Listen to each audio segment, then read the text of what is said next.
All right. So I had IXL as my commercial material. We're going to talk a little bit about what it does and how you're going to use it as a teacher. So it was published by IXL Learning.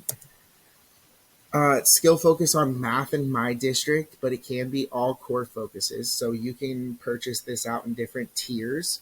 The tiers give you access to different focuses. So you, as a district or as a person, can choose to just buy the math sector, just buy the ELA sector, buy the whole kit, which comes with ELA, math, and social studies and science. So it does cover all focuses.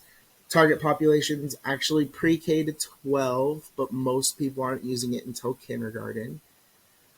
Field test data from IXL Learning showed that schools are as much as 15 percentile points higher in math and 17 percentile points higher in language arts on their state assessments. And this was pulled from a metacognitive study, which basically means that IXL Learning put together a team.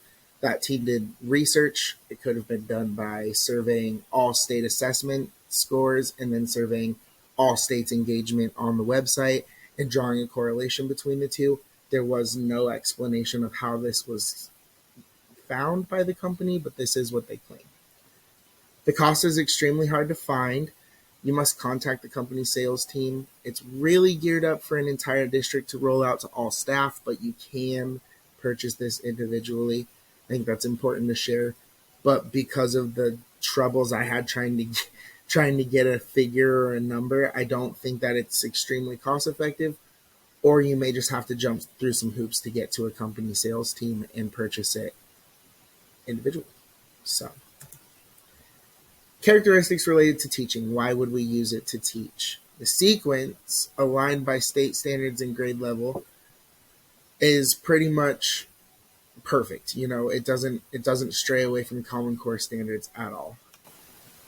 For prerequisite skills, students need some basic keyboarding, some basic computer skills. Kinders just need to know how to log in, and even then, most teachers will be willing to accommodate that or have a system for helping. So prerequisite skills are just some basic tech needs. Organization of materials, probably my favorite part. It's organized by skill letter and then sub-skill number. And then sometimes there's also a sub-skill letter. So for example, M.12 or M.12.A would be like the multiple operations section. So that's the learning objective for that grade level. And then there would have been skill practices from 1 to 15. And right here I'm referencing multiple operations skill set 12. And it could have been 12 subset A if there were enough practice problems in that subset that there needs to be 2 sessions essentially to master it. So that is how that works. Clarity of directions is absolutely amazing, and the explanations are super, super clear. They give a whole written explanation for incorrect responses, but they're also starting to adapt the website to have videos so that students can see a physical model of a teacher solving those problems to make it a little bit more concrete. So as we stated before with who this is intended for, the task levels do range from pre-K all the way up to 12th grade. So no matter what developmental level you're looking at, you've got a skill in here that'll fit that student. Modality is iPads, tablets, computers. We'll talk later on about how it can be adapted physically for some small group sharing, but in the most case, it is intended to be on some sort of smart screen or computer.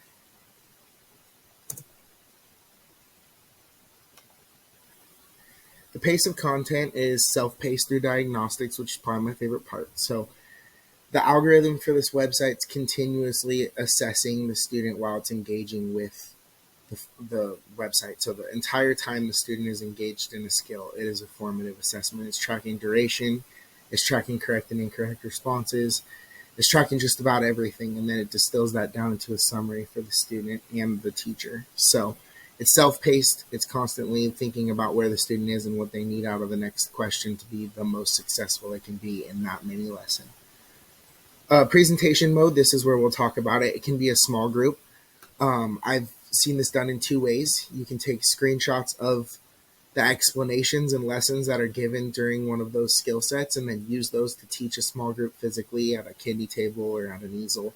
But I've also seen teachers put this on a smartboard and walk through under their account one of the skill sets, model using the digital tools on the smartboard so that students understand how those manipulatives work, and showing them exactly what they're going to see on their screen and the process that they will do right up on the screen in front of everyone else. So the other way that you do this is individually presented, which is that sponge activity model where once your must-dos are done, you're onto a may-do menu, and this is always there to help you kind of polish up on your mathematics skills, your reading skills, your writing skills, explore something scientific, helping students use their time wisely.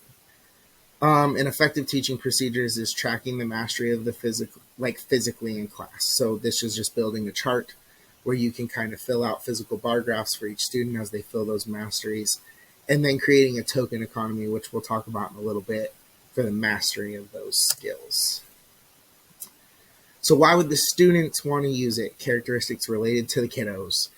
Student motivation and interest. It gives medals and individual and class awards when things are accomplished. So that's always great. They get a little animation. Oh, you did it. Congratulations. And then after a certain amount of time engaged with the platform, it'll give the student a mini game brain break. And so they can play a little mini game on there, give the brain a rest. You can also create specialized lists. So I always do this on a sticky note, super discreet. I tell the student to keep it wherever they'd like to so that it's nice and quiet. And you just kind of go back maybe to the previous grade level, maybe to the previous unit, and you find a couple of skills that would help this student maintain or acquire a skill that they need in the future or they have not mastered before. And this is just a great way for you to keep working in that scaffold, keep working in that differentiation, making sure students are seeing that instructional tool at their level. So if I'm teaching third grade and I have a friend who comes into third grade and by the third week I notice that he's just not doing best on addition and subtraction, I'm going to go back to second grade. I'm going to find those multiple operations skills. I'm going to write down those numbers, show him how to access that in the IXL menu because it is accessible, all grade levels. Explain to him that it's for extra practice so that he can be more successful or she can be more successful, and then move on, giving them some sort of reward for finishing that specialized list. Moving on to cultural considerations, there's no aspects of this resource, at least in the math sector, that project any cultural generalizations. I say that with the umbrella statement because I've only used this professionally in math. My district has only unlocked the math sector. So I've never seen the reading, writing, science, and social studies content on this platform.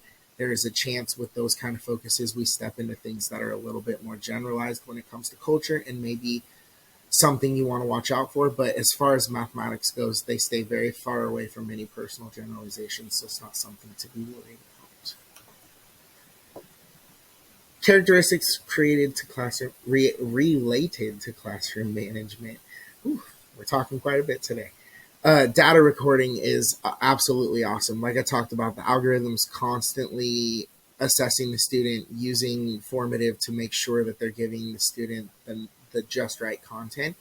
And then this is distilled down into reports and data metrics that can be taken directly from their engagement with the platform. So it's easy to draw a line between what Johnny did on the laptop and what I see for assessment data at the end of the day, week, month, however I choose to present that in my classroom, which is where having that physical bar graph of IXL skills mastered is very helpful because you can start to create that visual representation for the class with that data. Teacher involvement's pretty cool. It's varied by the teacher. We talked about how you could use this for effective small group instruction, but you can also use it as asynchronous in those must-do, may-do work menus.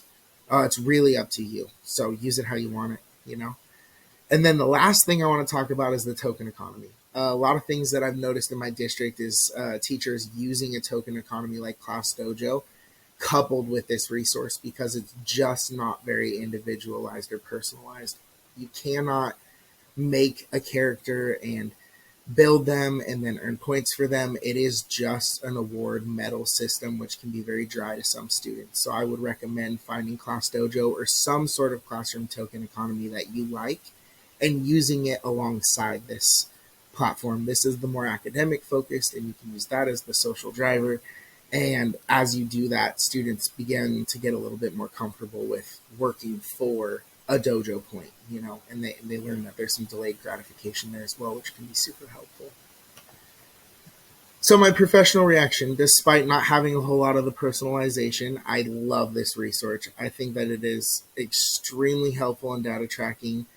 You can see the ability of a student to master a skill duration wise. You can just understand that they've mastered it under some sort of duration, but it gives you very, very nuanced data that you can use to shape their instruction in class.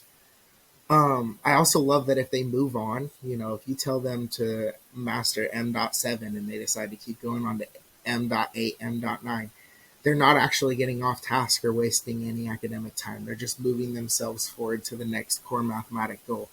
So because IXL is aligned with the Common Core State Standards, it helps you to be confident that they're not working on anything that's off task. So I hope you learned something about IXL today. If you get placed in a district that uses it or you're already using it, I hope this helped you gain a little bit more confidence. I think it's a great skill.